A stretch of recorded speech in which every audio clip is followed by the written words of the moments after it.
Jimmy Wales is here. He is founder of Wikipedia and widely considered to be one of the founding fathers of social media. Wikipedia bills itself as a free encyclopedia that anyone can edit. It was created nearly 10 years ago and has rapidly grown into one of the largest reference websites online. There are more than 91,000 active contributors working on more than 16 million articles in more than 270 languages. The company announced last month plans for an office in India, its first outside the United States. I am pleased to have Jimmy Wales back at this table. Welcome. Thank you, sir. Good Come January 10th anniversary. January 15th, 10th anniversary. It's hard to believe. How is what it is different from what you imagined it to be? You know, it's really very similar. Before I started Wikipedia, I had a previous project, Newpedia, which was very top-down, very controlled. But since the beginning of Wikipedia, we've more or less stayed true to the basic vision. And, well, it's bigger than I ever imagined it would be. But, and where do you see it growing? Well, you know, for us, the big thing, as you mentioned, we are opening an office in India. It's the first time we've opened an office outside the U.S., and we're really focused now on the languages of the developing world. We're really, really big in English, German, French, basically all the European languages, big in Chinese, big in Japanese. But we have, say, a language like Hindi, for example. 280 million people are speaking Hindi, but we only have about 50,000 entries in Hindi. Long way to go. What's the biggest complaint about Wikipedia? I guess the biggest complaint that people have typically is we're not sure if it's accurate or not. Right. That's the real question. Because early on there were some things that were wrong. Oh, of course. Well, there's always going to be things that's wrong in every reference work. We want to make it as good as it possibly can be.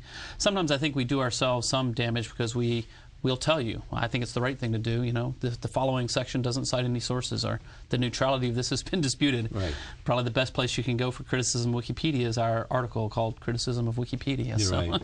Very hard on ourselves. And what's the relationship between Wikipedia and the Wikipedia Foundation? So the Wikimedia Foundation is the charity that I set up that owns and operates Wikipedia. So we're a 501c3 charity organization. We exist from donations from the general public, and the foundation is tasked with keeping the servers running, you know, communications, legal, all the sort of the infrastructure. And why did you do it that way? Well, you know, it's partly a product of history, where we came from. In the early days, we're really a child of the dot-com crash, so there was no investment money. We're just a group of people on the internet trying to do something cool. A lot of the volunteers wanted to put it into the nonprofit. It made sense to me.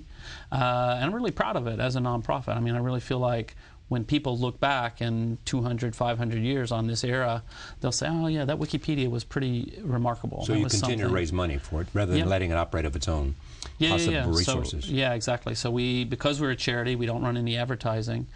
We don't want to run advertising on the site.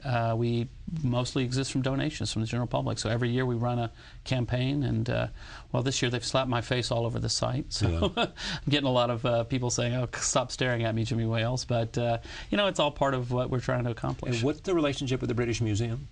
Well, we just did a project with the British Museum. We had a volunteer go and work with them, and then it's Wiki Loves Art is kind of our concept, and the idea is to do very high-quality photographs and get high-quality information from museum curators to improve the quality of the Wikipedia entries on those things. It's really a sea change for us because we used to have a bit of an adversarial relationship with museums who felt like, oh, we don't want anybody to have any information on our stuff. Like we are. That was their attitude. Not credible like we are. They're not credible like we are. You know, a lot of museums used to think, oh, we don't want to have pictures of our art on the web. If there's pictures of the art on the web, then no one will come to the museum. It doesn't make any sense, of course. They find that, in fact, having a high-quality Wikipedia article is what brings people into the museum. I love it. I love it because it's such an instant and quick reference for someone who reads like I do and has to quickly, if I see something I don't know about, I can quickly go to Wikipedia and it'll give me. My complaint is that it's not as easy to read as I wish it was because it's annotated so much. So you don't get just give me a nice complete read. Now, why is that? Why can't you do that? Well, part of it is what we really want to do is have good footnotes. That's really important to us, so that when people say, well, how do I know it's true if just because I read it in Wikipedia? Well, by our policies, we want everything to be footnoted. Where's the reference? Where'd you get that from? Is it a quality source? All those kinds of things. We want to be transparent so people can find out. We do that, but then present another one in which we can just read the damn thing. Just the clean version. Yeah, the clean version.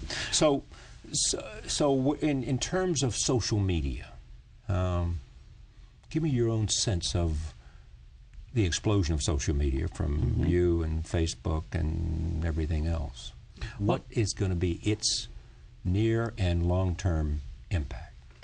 Well, I think there's a lot of different ramifications to that. I think one of the things that is a really beneficial impact is that the world is much smaller, and people are connecting across continents.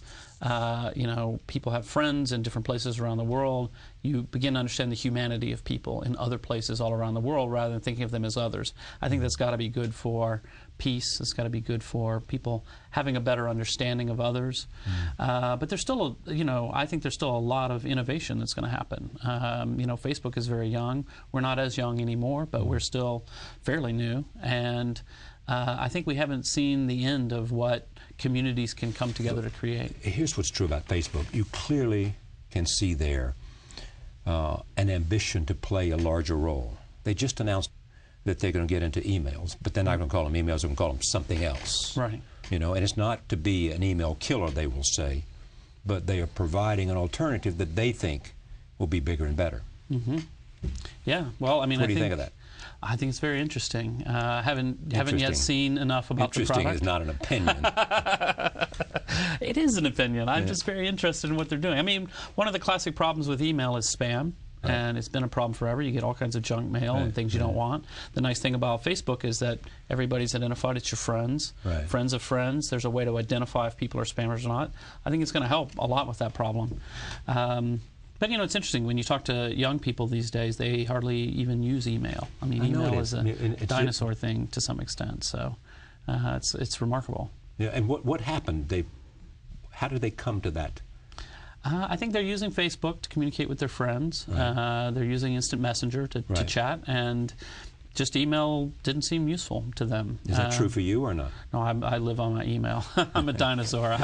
I can't imagine living without email. Although, what's interesting is something like Facebook messaging, I can see myself moving more and more towards something like that if I can do it offline, which you couldn't do in the past. I'm sure that's the direction they're headed. And being able to do it offline. Yeah. For me, because I travel so much. Right. So what about WikiLeaks? WikiLeaks is very interesting. Is that an opinion? Same answer. No. So I mean, have they gone too far? Do you think? So I have mixed feelings about WikiLeaks. So the first thing I should say is I think that it is an important feature of any open society that there is the opportunity for people who have information about wrongdoing to come forward with that information, even though they are at risk of getting in trouble. Fine, that's perfectly good. At the same time, I think that if I had some information, I think the last thing I would ever do with it is send it to WikiLeaks. I would send it to the New York Times. I would send it to a responsible journalistic organization, because the concern I have is basically the same concern that's been expressed by Amnesty International, Reporters Without Borders, is this question of, are you putting people at risk who are not the wrongdoers? They're people who may be named in the documents who may then be interpreted as collaborators or having done something wrong in the eyes of the Taliban, for example. You may get good people killed, and I think that's a risk. My view is not to slam WikiLeaks over it. My view is to say, hey, you know, let's be thoughtful about this. Do you know Julian Assange? Just a little bit through email, but not. I've never met him in person. So what do you two email about? Oh, well, this and that, you know. So no, come on. What do you email about? Well, mostly we've emailed about the domain name WikiLeaks. Right. So in other words, you weren't happy that he used WikiLeaks? Well, in the very early days when WikiLeaks first announced, it was announced as the Wikipedia of secrets, and we didn't know what was going on. Somebody in my office registered some WikiLeaks domains defensively. And then later, once we said, hey, don't use the name Wikipedia, and he said, oh, that's fine. So we transferred the domains to him, all those other domains, but then the technical transfer hasn't been completed, and blah, blah, blah. It's complicated and boring. So could you we've had some technical... If you wanted to, could you have stopped them from using the domain name WikiLeaks? Because wiki is a generic term that existed from 1995, long before Wikipedia started. So we have control over Wikipedia, and then my for-profit company Wikia, but wiki in general, wiki whatever, that's generic. Right. So we can't, you know, but I'm not sure we would necessarily want to stop him. I think it has been a little uncomfortable that there's been some confusion in the public eye that we have something to do with each other. And, you know, I have some criticism. I think they should be more careful. I think they should be a little slower about what they're releasing. Will Wikipedia ever become a for-profit company? It's sort of like asking, you know, the Red Cross, a really good brand name, maybe they should turn it into a for-profit. Well, no, it's a nonprofit. That's what we do. We consider ourselves to be part of the infrastructure of the internet, a humanitarian project to bring knowledge to everybody. Very proud of it like that, so we won't change a thing. Thank you for coming. Thanks for having me, as always. Jimmy Wells of Wikipedia.